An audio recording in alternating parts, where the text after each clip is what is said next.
आयशा, जब आप घर में आई थी आपने कहा था कि आप नाजिला का नाम बार बार ले रहे हो, आप मेरे साथ तब बाहर कमिट कर आए थे, या हमारा जो भी आपका रिलेशनशिप था।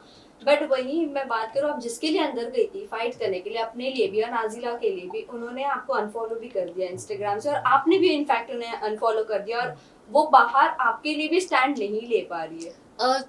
Again it's somebody's personal decision, किसी को किस चीज़ पे स्टैंड लेना है नहीं लेना है। और मैं शो पे जब जा रही थी तब भी मैंने किसी से भी, नॉट जस्ट हर, किसी से भी एक्सपेक्ट नहीं किया था कि कोई मेरा साथ दे या मुझे सपोर्ट करे। मैं खुद में इतनी कैपेबल हूँ कि मैं अपनी बात खुद रख सकूँ, मुझे किसी की ज़रूरत नहीं है अपना स्टैंड लेने की। और रही बात अनफॉलो करने की, तो नहीं, मेरे साइड से ऐसा बिल्कुल भी नहीं हुआ है। मैं तो थी भी नहीं, जब मैं वापस आई तब मैंने देखा, तो आई एम श्योर उनको सर्टन चीज़ों का बुरा लगा होगा और उन्होंने अनफॉलो किया होगा और फॉलोअर से भी रिमूव कर दिया होगा। ऑल्सो खबर ये भी आयशा, आ रही है एक कि सवाल मेरा नाजिला है कि डबल डेट भी कर रही थी। अब वो उन दोनों के बीच की बात है, वो मुनव्वर बेटर बता पाएंगे आप, मैं नहीं। आयशा, आप घर में जाने का आपका मेन मोटिव क्या था? आप क्या मुनावर के बाहर आने का वेट नहीं कर सकती थी? क्या कुछ सोच के आप घर में गई थी?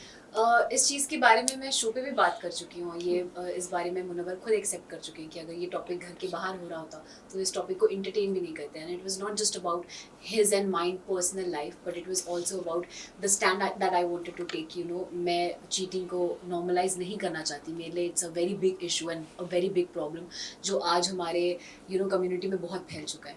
ईशा, आपने एंट्री तो ली थी धमाकेदार, सॉरी, आपने एंट्री तो ली थी धमाकेदार, लेकिन उसके बाद आपका गेम बहुत स्लो हो गया, फिर अचानक आपको नॉमिनेशन में डाल दिया गया। उसके बाद आपने जो भी बोला मुनावर के लिए, जो भी आपने कहा था कि मैं प्रूफ देकर आई हूँ, बाहर उनका ये चल रहा है वो चल रहा है, तो इतने दिन आप चुप क्यों थी? आपने क्यों नहीं बोला, जबकि इस चीज़ को वीकेंड के बाद पर भी एड्रेस किया गया था? मैंने प्रूफ्स वाली बात डे 1 पे भी बोली थी। जब मैं आर्काइव रूम में आई थी तभी मैंने क्लियर कर दिया था कि आप अगर मेरे अगेंस्ट कुछ भी झूठ बोलते हैं तो मैं बाहर प्रूफ्स देकर आई हूँ, और मैं ऐसे ही नहीं आई हूँ।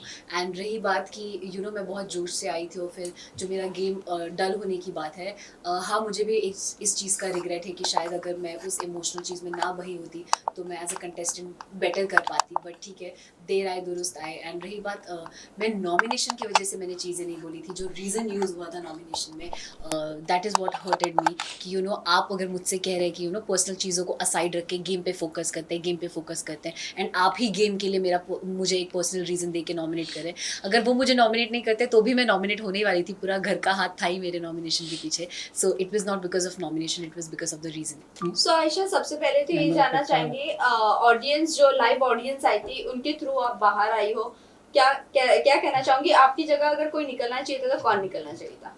हम 4 जो नॉमिनेटेड लोग थे उनमें से मुझे ऐसा उस वक्त लगा था कि शायद विकी भैया निकलेंगे on the basis of vote, but unfortunately